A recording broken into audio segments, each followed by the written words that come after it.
కాకినాడ నగరంలో స్థలాల ఆక్రమణలో అధికార పార్టీ నాయకులు దూసుకుపోతున్నారు. రేచెళ్లపేటలోని లక్ష్మీనారాయణ నగర్లో నూతనంగా నిర్మించిన రోడ్డు పక్క స్థలాన్ని తెలుగుదేశం పార్టీ వార్డు నాయకుడు ఆక్రమించుకుని ప్రహారీ గోడ నిర్మించడంతో స్థానికులు కలెక్టర్కు స్పందనలో ఫిర్యాదు చేశారు. రోడ్డు పక్క స్థలం మున్సిపాలిటీకి చెందింది. ఆ స్థలాన్ని ఆక్రమించుకోవడంపై స్థానికులు అభ్యంతరం తెలియజేస్తున్నారు. ఆ రోడ్డుపై స్కూల్, కాలేజీ బస్సులు కూడా ఇష్టానుసారంగా నిలిపి ఉంచడంపై చర్యలు తీసుకోవాలని స్థానికులు కోరుతున్నారు. దీనిపై మరింత సమాచారం మా ప్రతినిధి దురాని అందిస్తారు. అధికారం ఉంటే ఏవైనా చేయగలం అనడానికి ప్రత్యక్ష ఉదాహరణ కాకినాడలోని మనం ఇక్కడున్న ప్రస్తుతం రేచెళ్లపేట, కాకినాడ రేచెళ్లపేటలోని లక్ష్మీనారాయణ నగర్లోని ఈ ప్రాంతం చూస్తే మనకి ఇట్టే అర్థమవుతుంది. తెలుగుదేశం నాయకులు కొంతమంది ఈ స్థలాన్ని, ఈ రోడ్లు ఎలా కబ్జా చేయాలని ప్రయత్నం చేశారో మనం ఇట్టే అర్థం చేసుకోవచ్చు. అదే కాకుండా కొంతమంది ప్రైవేట్ వ్యక్తులు కూడా తమ ఇష్టానుసారం రోడ్లు ఎలా వినియోగిస్తున్నారు అన్నది మన కళ్ళ కట్టినట్టు కనిపిస్తుంది. ముఖ్యంగా చూసుకుంటే గనక ఇక్కడ ఒక ఖాళీ స్థలం ఉండేది. లక్ష్మీనారాయణ నగర్ ని వేరే ప్రాంతాన్ని కలపడానికి ఇక్కడ రోడ్లు లేకపోవడంతో ఈ సైట్ యజమానికి కాకినాడ నగరపాలక సంస్థ టీడీఆర్ బండ్లు ఇచ్చింది.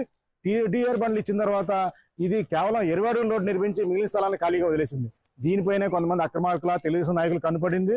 ఇంకా అనుకోకుండానే వీళ్ళు 12 అడుగుల స్థలాన్ని సుమారు మన పక్కన చూస్తున్నాం, కుడి చేతి పక్క, ఈ స్థలాన్ని ఆక్రమించుకోవడమే కాకుండా దర్జాగా ప్రహరీ కూడా కట్టేశారంటేనే అధికారులు ఎంతలా పనిచేస్తున్నారో మనం అర్థం చేసుకోవచ్చు.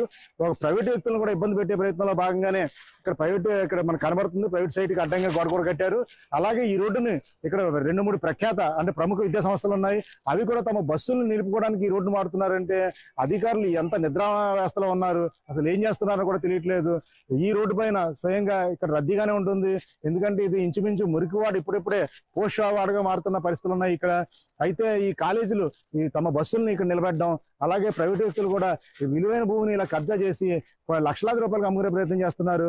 దీనిపైన ఫిర్యాదు కూడా జిల్లా కలెక్టర్ స్పందన కార్యక్రమం ఇచ్చారు. అధికారులు చర్యలు తీసుకుంటారా లేకపోతే అధికార పార్టీకి తలొగ్గి మినకుంటారా అన్నది మనం త్వరలోనే చూడొచ్చు.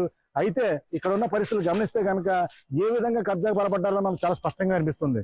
ఇలా కబ్జాలు ఊరుకుంటే కనుక చాలా ప్రాంతాలు ఇలాగే మటుమైపోయే అవకాశాలు ఉన్నాయి.